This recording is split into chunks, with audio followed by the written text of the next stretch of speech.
Hey, what's going on, crypto people? It is the Crypto Siege with another day in the life, in the crazy life that is the digital asset space. Good morning. Happy Friday to you. Listen, wow, I'm going to be really, really quick here. Interesting news. I'm going to be really, really quick today. Interesting news. Current administration, beer cult seems to be running a little rampant in the current administration. So, yeah, let's hope everyone gets well soon, right? So, interesting stuff. I guess something happened with the market a little bit. I don't know. Is Bitcoin still around 10,500? I believe that it is. Ethereum still about 300. I believe that it is. XRP is probably still right around 24, 23 cents, somewhere around there. I would imagine so. So the market is as the market does what the market does. The market is what the market is, right? So interesting stuff. I saw something on Twitter today I'm going to share about Ethereum. I saw this actually like 3 days ago about Ethereum and these gas fees. Yeah, interesting stuff. I had to deal a lot with that last few days, dealing with my bid owl, dealing with sell, using Uniswap. Yeah, it's crazy. It is really, really crazy, these fees. So in any case, guys, this is your XRP Ripple daily news in around 0 to 10 minutes. All right, guys, so let's do this. So I'm going to start here. Yeah, so Larry Cermak, thank you, my friend, says at Lawmaster. How about that? Share something. Thank you for sharing this, my friend. I appreciate that. September was the first month in Ethereum's history when transaction fees surpassed the subsidy. Miners made more from fees than from block rewards. That can't be great for Ethereum and the blockchain. Just can't be great. Interesting stuff there. So, yeah, that just can't be good, guys. It can't be good.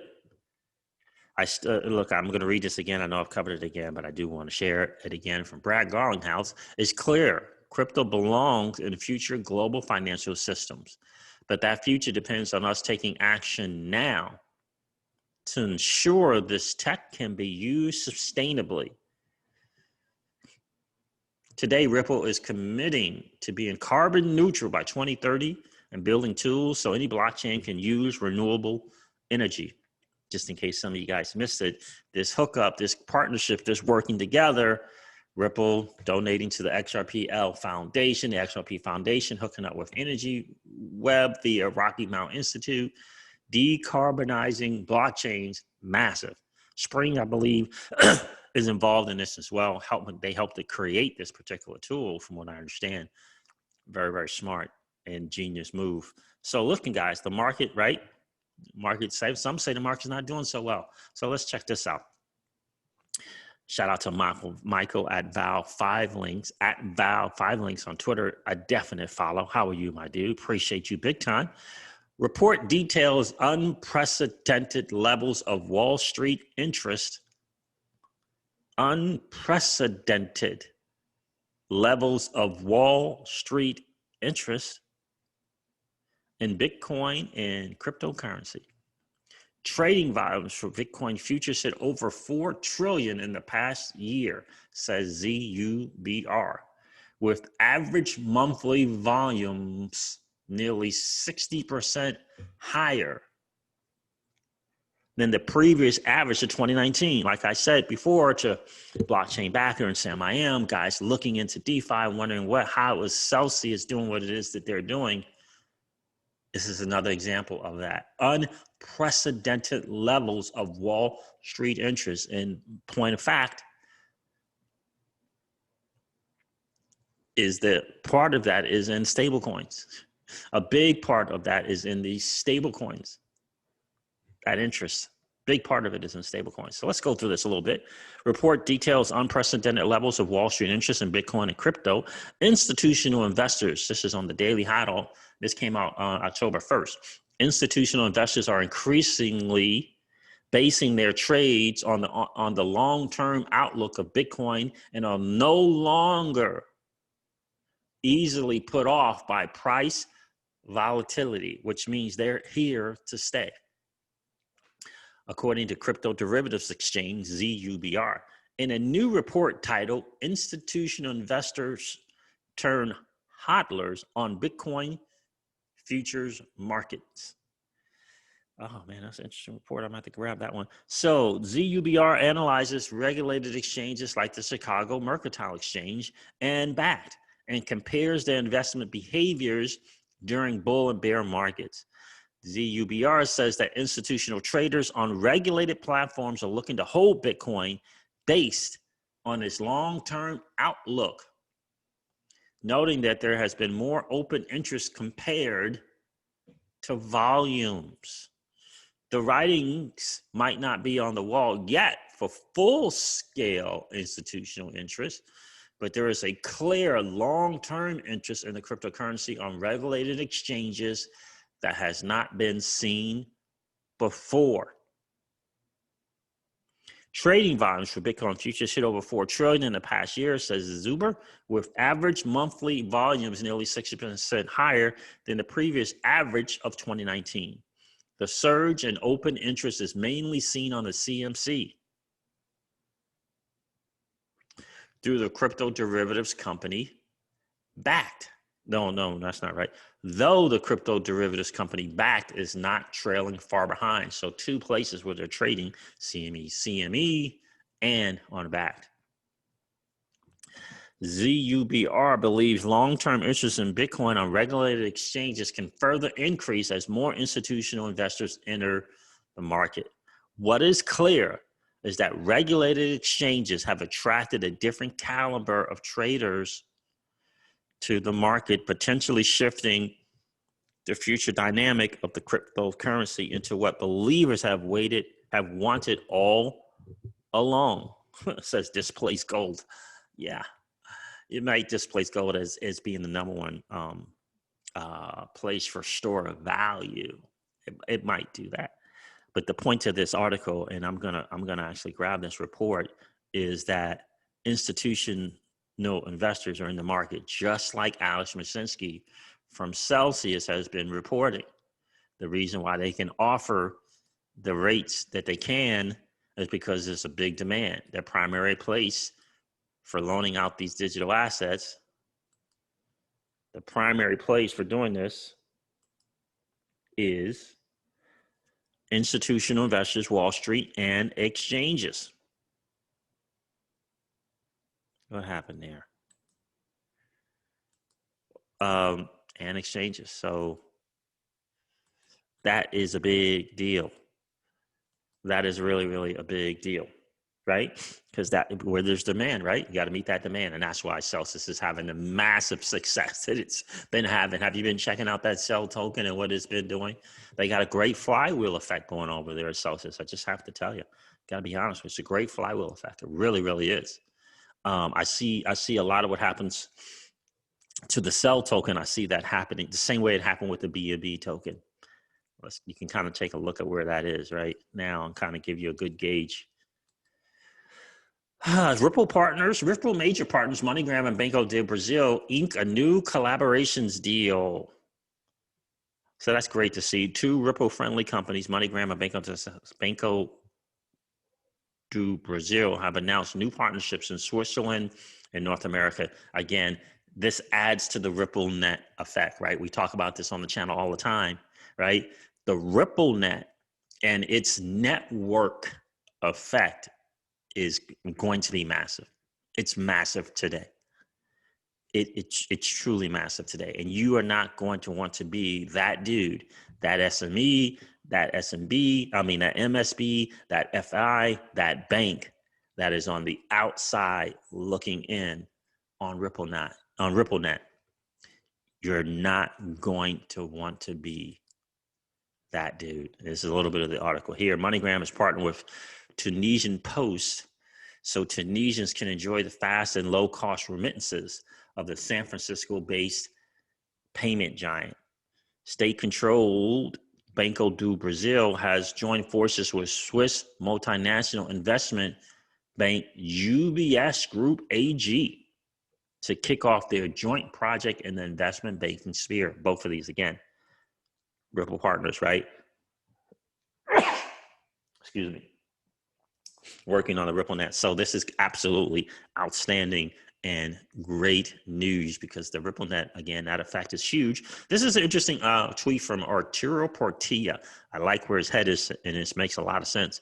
Bahamas is set to carry out a nationwide rollout of its sand dollar CBDC infrastructure by October.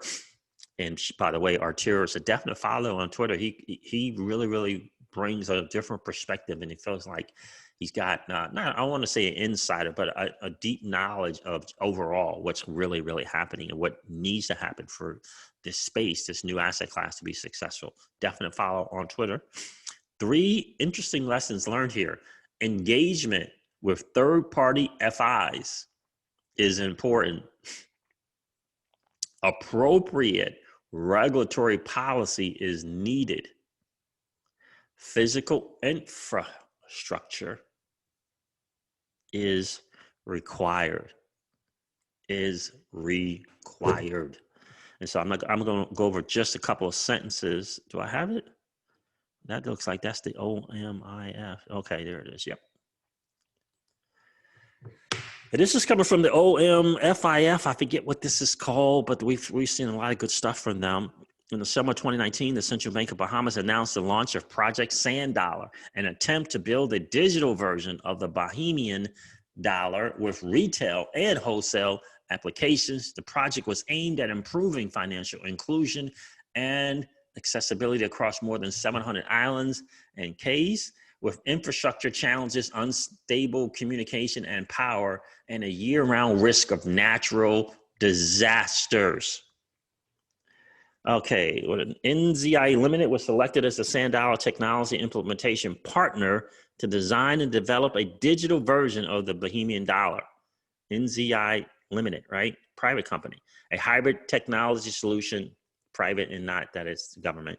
A hybrid technology solution was combined with legal risk and policy expertise from a partnership with law firm Norton Rose Fulbright. How about that? This culminated in the launch of arguably the most comprehensive and innovative CBDC solution available today.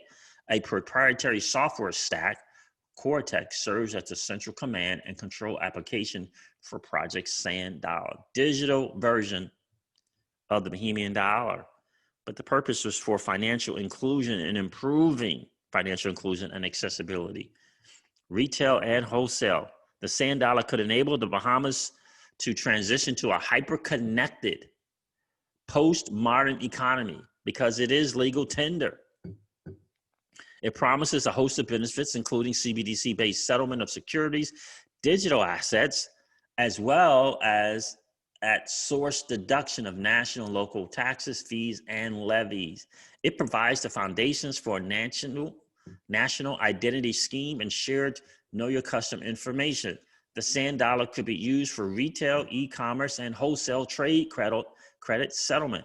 Programmable money presents the ability to apply constraints on how funds are used to meet specific use cases. For example, issuing emergency funds, and aid assistance directly to the wallets of those in needs. Directly to the wallets of those in need. I'm not going to go over all of this article, but this is a big move. And if the Bahamas can do it, and something happened with the Marshall Islands as well, with their sovereign currency, right? Something called SOV, something like along those lines. Obviously, it can be done here. And you can just look at the examples between the Bahamas and the Marshall Islands and just understand in less than a year, the Sand Dollar has gone on to become one of the first implementations of a production-grade token-based retail CBDC with circulation across financial institutions, businesses, and consumers. And despite the global health crisis, the Bahamas is set to carry out a nationwide rollout of its CBDC infrastructure by October, a testament to the timeliness and value of this groundbreaking innovation. I'm going to end this up with this video. Well, a couple of things. First of all, guys, definitely go check out XRP Army News community channel. Scott over there is doing really a great job of bringing the community together and allowing us kind of through these videos to kind of get to know each other. You can see that I watched the one here with Cashflow Nexus. I didn't know this dude is a God-fearing dude. That's always great to hear. I know he does some trading.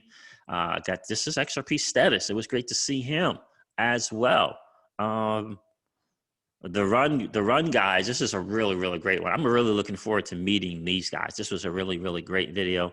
Of course, I watched Crypto Eddie. Hers was, there was this 32 minutes. This was, she just laid out some really, really great stuff. It was really great to get to know her. The moment and times are like, roughly 10 minutes or less.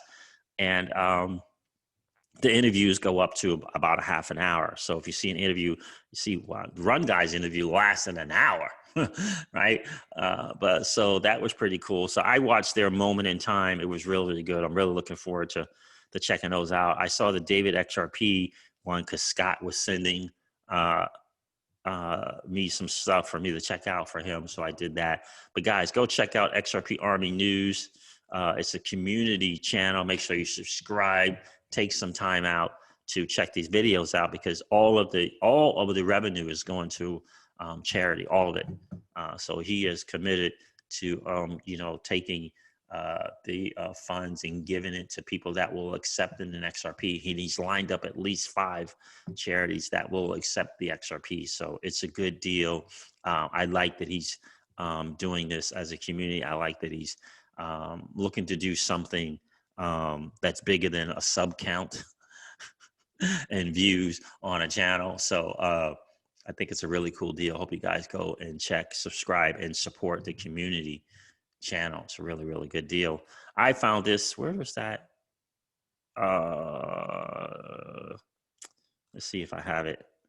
I had something from, an interesting thing from Ashton Kutcher. You guys all remember when he got on there and told them about Ripple donating to one of Ellen's foundations. But this was the prior to him announcing it. And I found it interesting how he explains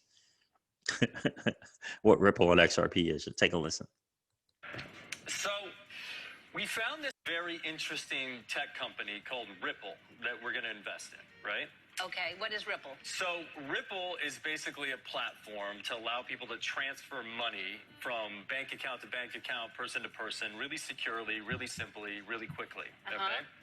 So we found this company, we thought it was really, really interesting, and it runs on this stuff called XRP, which is a cryptocurrency, but basically it's just a way to get value from here to there, okay? So we're meeting with these folks, and they're explaining to us, the people that run it, this guy Chris Larson and the guy named Brad Garlinghouse, and they run it, and they're talking about the ethic of this company and this platform, and how they actually really care about being an ethical company and giving a portion of this platform away to people that are doing good in the world. Look at Ellen. She's like, like she had never heard of it, right? And so it's interesting. Right? People just they really, really don't know. So again, guys, don't be surprised that your neighbor,